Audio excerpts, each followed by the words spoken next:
Well, this is a very special telecast right here on ET Now. We are having with us Mr. KV Kamath, who doesn't need any introduction. He's the most prominent voice in the Indian financial sector, not now, but has seen the evolution of the Indian financial sector over the last 4 decades. And today he's sitting with us to talk a lot about what's happening in our economy, the global headwinds which have been developing, and also how the financialization and financial innovation in our country is taking shape.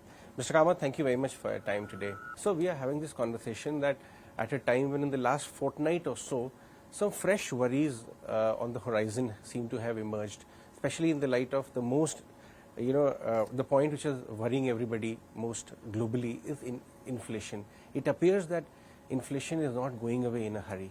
Any central banker commentary you listen to in the last month or 2 months have been pressing upon this point that it appears that inflation will remain sticky longer than we would have desired. What has your reading been on that issue? I think it's right that they are worried. The numbers indeed cause them worry, but one has to go to the root cause. The root cause was, you go back a year, things were, inflation was raising its head. And then you had this vast disruption because of the European situation, as it were. And that does not seem to have normalized. And I clearly can see that that recovery that they all expected has not happened because this persists, the problem persists. So the pain persists and inflation persists, A. B, we need to ask ourselves a question, was their response appropriate? Many of these countries have remained so far behind in terms of corrective measures. And historically, interest rate was a corrective measure that they have caused a problem for themselves, because now catching up becomes difficult because what they thought that inflation would moderate has not happened. So I would say that this pain continues, will continue for some time till situation levels in Europe. But we can talk about India. Yes. I'm sure you have a question on that. Yes. I wouldn't be too worried about India, either the policy response, which I think was very appropriate. There were some voices which are now, I think, quietened down, who wanted to say that inflation and interest rates, historically, the argument is keep in pace. But I think a slight break that was taken meant good for us and allowed our economy to proceed at an even pace. Yeah, I would say that, we have to give the due credit to the RBI, the way they've managed inflation and yet not impacted growth a whole lot. Yes, some amount of impact will happen. And if we see the MPC minutes, the latest ones, what are your thoughts? How did you interpret the commentary from the members in terms of growth versus inflation argument? My own thoughts are very simple. If any things had to be done dramatic, they would have been done in the last 1 year or so. We have not seen that being done. So it is not only the interest rates which were held in wonderful balance. I have never seen in my, it's 5 decades of banking, this sort of a balance being held. And liquidity, and keep the liquidity where it is. It was a courageous act. And I think that has allowed us to be where we are in terms of growth. Looking at the minutes and looking at certain things around us now, I think to me, clearly the path is a moderate path. I do not think inflation is or should be a worry, because now people are going beyond the numbers. I saw a very interesting commentary questioning the inflation numbers, say. It has come not from Reserve Bank, but come from what Reserve Bank relies on. You are a consumer, I am a consumer. If you go and look at what has happened to food prices over the last 3 months, there's a clear drop. So, it sometimes defeats you to understand why are the numbers showing something else. I can only conclude that if your day-to-day experience is otherwise, then the numbers are not right. And I think there is a need to call those numbers right. I see also commentary from, I would say, analysts who have applied their mind as to what is probably wrong. One thing probably wrong is the date, the comparator date, which is quite far back. We should have more recent benchmarks to then say we are up from this. This had happened a decade or so ago with, maybe 2014 it was corrected, with industrial production numbers also. Because your benchmark dates were far out. It had not corrected for time. Because certain industries have completely gone out of the benchmark, but were still counted. So I would think that thinkers and I am not one of those. This is, I am talking about classical thinkers on this, should come out and say these are the benchmarks we need and this is how we measure. Then I think policy decisions can be correct. My own view is, given where what I see around us, inflation in India, I think is well within what Reserve Bank has said it will be, and is well managed. So interest rates, I am not too worried that we will have a runaway inflation, interest rate cycle. That's coming from you. That will assure a lot of people out there that you see reining in of inflation in the next couple of months. What about cost of capital? Because if you see third quarter earnings of corporate India, it has started to have an impact, the higher cost of capital. And if they don't pick out now, I think 1 or 2 quarters more. Do you think that is not also a very interesting point? There are several important points you have raised. So first, let us look at the quarter 3 earnings, and then let's look at the cost of capital of India, as it were. Quarter 3 earnings to me a mixed bag, and has been well pointed out by your channel and others. Except financial institutions and others who can take as outliers, in the middle you have got a lot of manufacturing companies and others who are come under, particularly steel and metal and allied companies have come under pressure.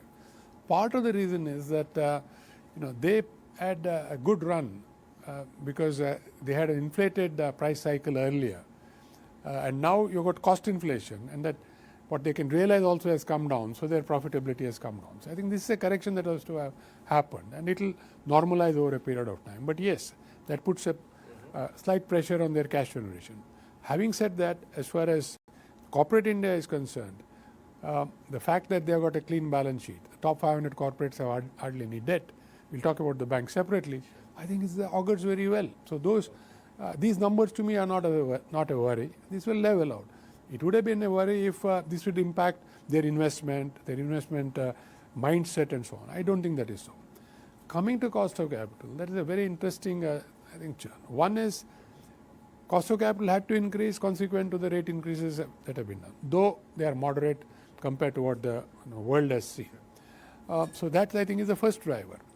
The second driver, which is interesting from the banking side, is a point that I'm sure we will again discuss a little later.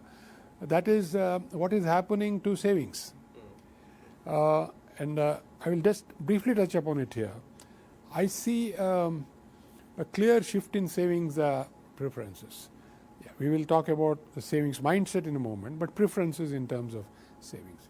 Historically, we know it was land, gold, primary, and then you went to bank deposits, and then went into various things, and your asset management products and things were virtually last in line. Now what is happening is the bank deposit, even though with the new interest rates, the savings part of it is not giving the saver the sort of return that he expects given inflation where it is. So there is a migration to other forms of savings which give a higher return, and of course asset management products are one of those, insurance could be one of those, and I would think appropriately designed products even of a long-term nature could be very interesting. For example, you would have seen the statement from NHAI that they basically placed their last issue, the INVIT issue, to the private sector, to the individuals virtually, not the private sector, to the individual retail. And I heard the minister saying that he is planning to now actually have interest rate payouts every month. Now, if you imagine, I think it's a very elegant product, a long-term product, but giving out interest monthly higher than your savings rate. Which retired person would not opt for it? This is a government product from the government and giving you the yield. So the banks will have to now, in a way, figure out how they are going to compete in this market, and that's one reason why they can't keep interest rates low. When they were flush with liquidity, they had a problem of plenty, so they were making money available at a very low cost to corporates. But I think now it will even out. So this is a balancing, but ultimately interest rates will have to keep sync with the inflation. Okay, so I'll come on that part because raising deposit is becoming a bit of a challenge for some of the part of the banking. But I want to get back on that idea of growth once. Say 1.5 years back, growth, people were panicking across the world on stalling growth. But IMF came out and said that China perhaps would rebound faster, Europe will not dip in as bad. And on margin, net, world may not see that stalling of growth as you would have thought 1.5 years back. And India would be a shining star between that. What are your thoughts on growth now? My thoughts are India will be a shining star, and I'll come to that at the end of this argument. The West has a challenge which we discussed, and even the US they're not able to call because there is now talk of another rate increase, and if that happens, there's a market correction that has happened. It also will impact investment, I would say, sentiment in that marketplace, and they're not able to call whether they are going to growth is going to stall, whether it's going to go into recession or otherwise. But I would put a question mark. Over Europe, a big question mark, because there are a whole lot of corrective things to do. And I would say the pain of the last 2 years has to be worked out. And I don't think that has happened. China was supposed to provide the counterbalance. But the latest commentary I am reading, as of today, says uncertain. Again, there is a whole lot of things that has happened over the last 1 year. Whether they can come out of it is uncertain. So commentary as of today is uncertain. So I would think the shining star in a sizable measure is only our country. And if we can keep particularly the exchange rate under check, I think we have a runway which is absolutely, I don't see any challenges going forward. Growth per se, I don't see a challenge. So where is growth impaired? Let us look at that, which I think is at the base of all, should be at the base of all dialogue. First is, do you have demand for product? I would think that Amritkal, 25 years, we have more than enough demand for infrastructure itself, which can transform this country and provide that growth momentum, employment, consumption, et al. Cities are to be rebuilt, roads are to be built, ports are to be built. You can go endless. Then manufacturing to support aspirations, because if underlying growth happens, then aspirations rise, which we are seeing today, and we have been seeing for the last 2 years. Third is, of course, agriculture, I think, is running steady.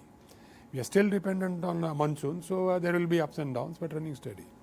But other piece which I don't see any economist having really applied his mind is digital India. The transformation that digital India is having on people's lives in villages. I'm not talking of urban. Urban, it is visible to you and me. But what is happening to people in urban India, rural India, given device affordability, given data affordability, virtually they are using it as an extension of themselves in rural India, as in urban India. And this provides digital India a tremendous opportunity to grow. But almost everything that we are doing has to be reimagined, including financial services. But I think that that is happening at a very rapid pace. And so we won't lack for growth. So if I were to break down growth in the future, I don't know every component, digital India should move, in my view, in the next 5 years from 5% to say 20% of the GDP. And I don't think we have factored that in as yet. So if you are saying our growth is going to be 6 to 7%, I would say please add 20 to 25% to that, which will come from digital India. Which we are underestimating. Which are as of now not understanding the power of this. But we are seeing it happen, but we are not able to capture what impact this will have on the people at the bottom of the pyramid and coming up the pyramid. Right. Okay, I'll come to that, because I understand that you are working on a project in that side on how to really take the help of digital India and financial services disruption and put it together into something which may not have happened so far. But I want to talk to you a little bit about banking sector. I remember one of our ET, ET Now programs from three years back. You had said that I've never seen the bank's balance sheet so strong and healthy in my entire career. And they had almost 50% rise in Bank Nifty after that. The market realized that how great the banks were. Now the sense is coming that the peak of profitability of the Indian banking sector may have been hit already, and margins will come under pressure, all of that. Credit growth is around 18%. What are your thoughts on growth and the outlook on the sector? Banks will continue to be I would say, provide the bulk of the support for growth. There is no question about that. But 3 changes will happen in the banking system. One is digital. So almost everything will have to move to digital. A lot of banks, so most of them are moving at very rapid pace. We'll have to see the interface of the neobanks, the digital banking system on this. We will have to see it as we go along. But more importantly, banks will need to realize the second point, that the period when they had low cost funds, they could lend at high rates, margins and NIMs looking good, are over. Okay. So where will gains come from? Well, whatever you have in terms of deposit growth will provide you the your feedstock, as it were. My own assumption is deposit growth will be actually sharply moderated. It is already moderating because insurance and asset management is growing at twice the rate. Sure. So it is already moderating. So you will have to look at how you moderate lending. Margins, NIMs will come under pressure because your lending rate will have now a ceiling in terms of how much you could Sure. do, whereas your borrowing costs are going up. So where do you get efficiency? By moving digital. So banks per se will have to move to a digital environment to cut your operating expenses and the cost to income ratio to maintain your profitability. However, the good news is the credit quality continues to be good. The cleanup of the last 5 years, I think, will hold. And credit cycles, I do not think will morph that easily because there is a lesson that is learned, including at Retail India. There is talk that Retail India will perform. I think Retail India will perform because there are so many metrics now going into analytics that it's not a problem. Sir, I also wanted to ask you about the banking credit growth, 18%. Do you expect it to hover around or taper it down a little bit? No, I think it is, my assessment, it's lower than that just now. And that credit growth will not be in those numbers. Okay, sure. My number was it is low teens. Low teens, Low is it? teens. Yes. Which are pushing this. The first is, I think the saver is looking for higher yield. The banks were not providing that yield, so he's moving away. And the banks are in a catch-22 situation. They have a challenge. Whereas other products are providing higher yield, whether it is debt instruments or equity instruments. The reason why you see the number increase, and I think it will continue to increase, is the ease of dealing with these products today. Compared to 5 years back, when you had to physically deal with an instrument, today you are digitally dealing with the instrument. And the entry of new players into this space who are completely digital, as opposed to banks which are still physical and digital, largely they are also moving, but here it is visible. It is basically a digital move. I think is what you're seeing in terms of growth in opening of accounts, and B, the SIP growth as we see. And I think it will continue. It will only accelerate. So we have, say, around 11.5 crore demat accounts and say around 4 crore individual folio numbers.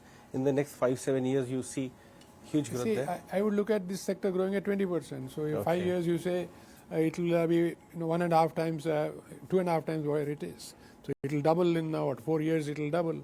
Okay. And the 5th year, it should then give another 25% growth. So, Joe, just one follow-up question on the strength of the Indian banking system.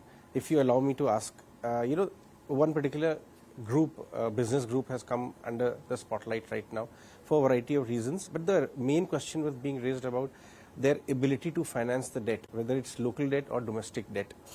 What are your observations on Again, that I don't issue? want to talk about any group in particular. And you mentioned the bank and LIC came and talked about it. I don't want to comment on that. Sure. I would the comment, look of at the it on financial system? a broader basis. It is obvious that financial institutions are not impacted. That there is no question at all. As far as any corporate is concerned, I think it is for that corporate. We said that 500 corporates have a clean balance sheet. For every corporate to understand what is their free cash flow and articulate it to the marketplace. And I would think that should settle matters. And again, if free cash flow, I'm saying after servicing needs. Okay. Once you look at that number, then you are all right. I would think investment needs, unless a corporate is well into an investment mode, investment can be always looked at as a separate decision where I need to go ahead or not. But if I'm halfway through, I need to implement it. So banks will need to keep track of all corporates on this metric. What is free cash flow? In my appraising days, we used to use the metric of net cash accruals. Okay. That is the cash accruals that have been thrown by the company. And then we would immediately look at what is the cover to debt and interest using those cash accruals. That is the primary requirement. If there were funding needs separately, how they would come under. But these days, I like to say that EBITDA, I heard Charlie Munger and Warren Buffett say, I would substitute the word EBITDA with a word which I will put in quotes and not talk about it. I have the same view. I have heard that. EBITDA has completely taken our mind on a wrong, and we should exorcise that word from our lexicon of financial, I'd say jargon. Take net cash equivalents or free cash flow that you have got. That will give you a much better picture. But the way overall Indian banking system is underwriting risk right now, conducting the exercise of lending and the frailty of banking system, which was say 1.5 decades back, that doesn't exist anymore.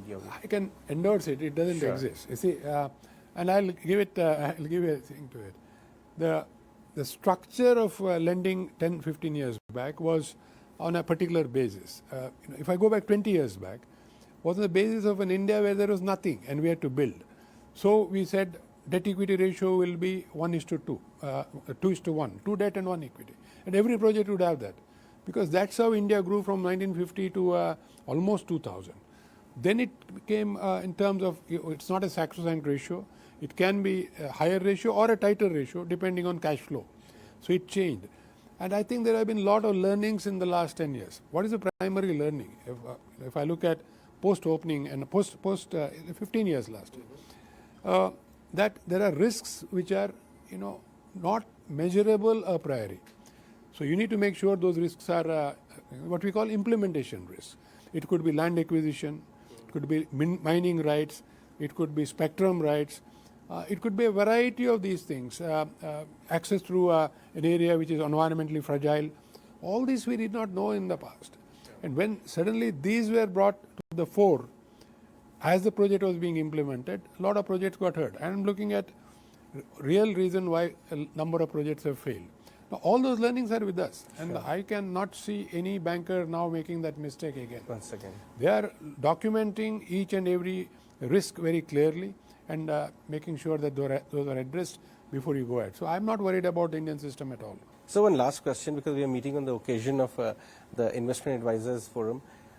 What kind of innovation do you see happening or disruption do you see happening in the world of financial markets for retail, HNI, all that kind of market? Which has got very excited about markets. See, again, you touched upon it. The saver is now going into products which earlier on he or she was not going into.